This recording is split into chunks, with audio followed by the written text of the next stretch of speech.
Praise the Lord. கிறிஸ்துவுக்குள் எனக்கு மிகவும் பிரியமான என் அன்பு சகோதர சகோதரிகளே, ஆண்டவராகிய இயேசு கிறிஸ்துவின் நாமத்தினாலே உங்களுக்கு மிகுந்த சமாதானமும் நல்ல சரீர சுக பலமும் இருதயத்திற்கு மிகுந்த ஆறுதலும் உங்கள் கையின் பிரயாசங்களிலே மிகுந்த ஆசீர்வாதங்களும் உண்டாவதாக என்று நான் உங்களை வாழ்த்துகிறேன்.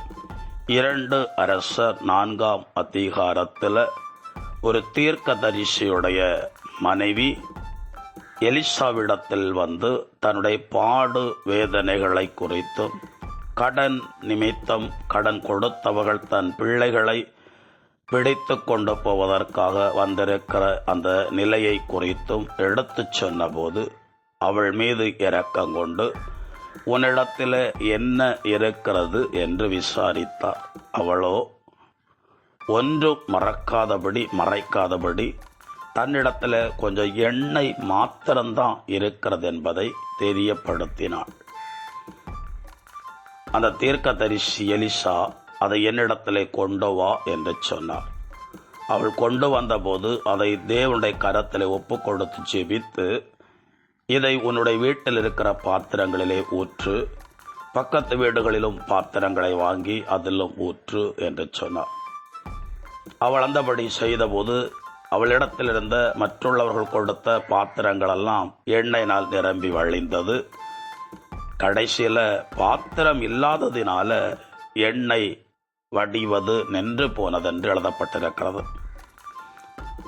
எலிசாவிடத்தில் வந்தபோது அந்த எண்ணெயை விற்று உன் கடனை தீர்க்கவும் மீதமுள்ளதை கொண்டு பிழைத்துக்கொள் என்றும் அவளை சொல்லி அனுப்பினார். பிரியமானவர்களை, எலிசா தீர்க்கதரிசியின் மூலமாய் ஆண்டவர் அந்த விதவையின் வீட்டில் ஒரு அற்புதத்தை கொண்டு வந்தார். 1 அரசர் அதில் 18ஆம் அதிகாரத்தை வாசிக்கும் போது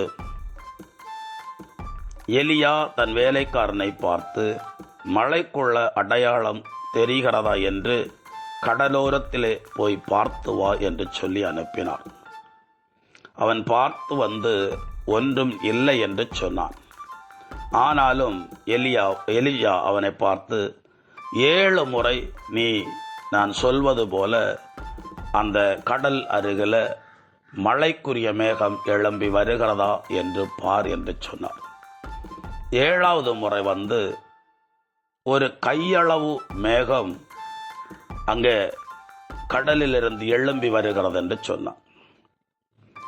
எலியா தன் வேலைக்காரனை பார்த்து, ஆகாப் ராஜாவிடத்தில் தேரையும் பூட்டிக்கொண்டு வேகமாய் தன் அரண்மனைக்கு போக சொல், பெரு மழையின் இரைச்சலை நான் கேட்கிறேன் என்று சொன்னார். ஒரு உள்ளங்கை அளவு மேகம்தான், ஆனால் அவர் அதை பெரும் மழைக்குரிய அடையாளமாய் எடுத்துக்கொண்டார். கானாவூர் திருமண வீட்டில் திராட்சை ரசம் தீர்ந்து போய்விட்டது. இனி வருகிறவர்களுக்கு கொடுப்பதற்கு விளம்புவதற்கு அங்கே ஒன்றுமே இல்லை. ஆனாலும் இயேசு கற்சாடி நிறைய தண்ணீர்களை ஊற்றும்படி சொன்னார். 7 கற்சாடி நிறை தண்ணீரை ஊற்றினார்கள். அதை மொண்டு பந்தி மேற்பார்வையாளனுக்கு சுவைக்க கொடுங்கள் என்று சொன்னார். அவன் சுவைத்துவிட்டு மணவாளன் இடத்துல போய், எல்லாரும் நல்ல திராட்சை ரசத்தை தான் முதல்ல கொடுப்பாங்க, ஆனால் நீங்களோ பிந்தி நல்ல திராட்சை ரசங்களை கொடுக்கிறீரே என்று சொன்னார்கள். காரணம், மனிதர்கள் உண்டாக்கின திராட்சை ரசத்தை காட்டிலும் வெறும் தண்ணீரிலிருந்து இயேசு திராட்சை ரசத்தை உண்டாக்கின போது அந்த வீட்டில் பெரும் மகிழ்வும் அந்த உணவில் ஒரு வித்தியாசமும் காணப்பட்டது. வேதத்தில் இப்படி எழுதப்பட்டிருக்கிறது. எசாயா தீர்க்க தரிசன நூல் 42ஆம் அதிகாரம். நெறிந்த நாணலை முறையார், மங்கி எரியும் திரியை அணையார், உண்மையாகவே நீதியை நிலைநாட்டுவார். அதாவது நம்மிடத்தில் ஆண்டவராகிய தேவன் கிரியை செய்வதற்கு பெரிதாய் அவர் எதையும் எதிர்பார்ப்பது இல்லை. நம்மிடத்தில் உள்ளதை கூட அவரிடத்தில் ஒப்பு கொடுக்கும் போது அவர் பெரிதான அதிசயமான காரியங்களை செய்து தடுமாறக்கூடியவர்களையும் தடுமாற்றத்தில் இருக்கக்கூடியவர்களையும் இரு நினைவுகளினால் அலக்களிக்கப்படுகிறவர்களையும் வாழவா சாவவா என்று நினைக்கக்கூடியவர்களையும் இவ்வளவு தான் இருக்கிற, இதை வச்சு நான் என்ன செய்வேன் என்று அங்கலாய்க்கிறவர்களையும் கரம் பிடித்து தூக்கி விடுகிற தெய்வம்.